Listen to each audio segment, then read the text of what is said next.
The first encryption that we're going to talk about breaking it is going to be WIP encryption, because it's the oldest one, it's the easiest one to break, but we still need to learn how to break it because you will see networks that still use WIP encryption. WIP encryption uses an algorithm called RC4. Each packet is encrypted at the access point and then it's sent to the air. Once the client receives it, since the client has the key, it will be able to decrypt the packet and read the information inside it. So very simple.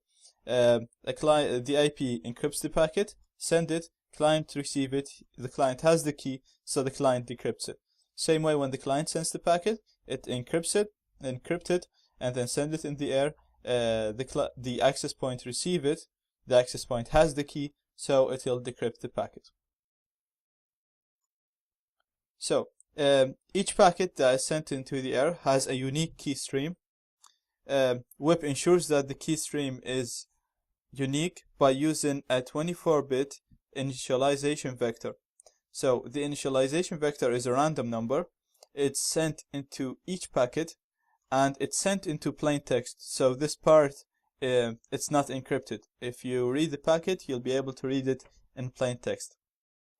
The problem with the IV, or the initialization vector, it's very short. 24 bits is not that long. So in a busy network, there'll be a very large number of packets sent into the air. This means the number of possibilities of random IVs will be exhausted, and we will have two packets that have the same initialization vector.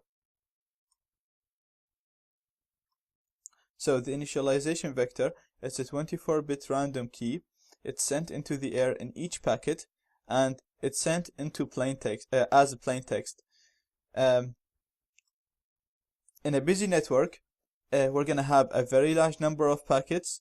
This means that the possibilities of unique IVs will be exhausted, and if we are sniffing all these packets, we will be able to collect two packets that have the same initialization vector. Once we have two packets that have the same initialization vector, AirCrackNG can be used. It will use statistical attacks to determine the key stream, and after that it will be able to determine the WIP key. Okay, so from the above we know the more IVs or initialization vectors that we collect, the more likely that we'll successfully crack the WIP key.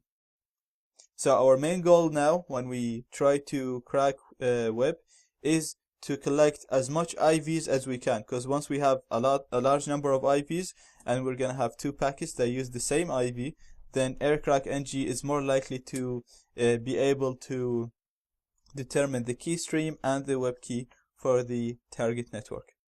In the next video we'll do that. We'll see how that actually works, and it should be easier to understand.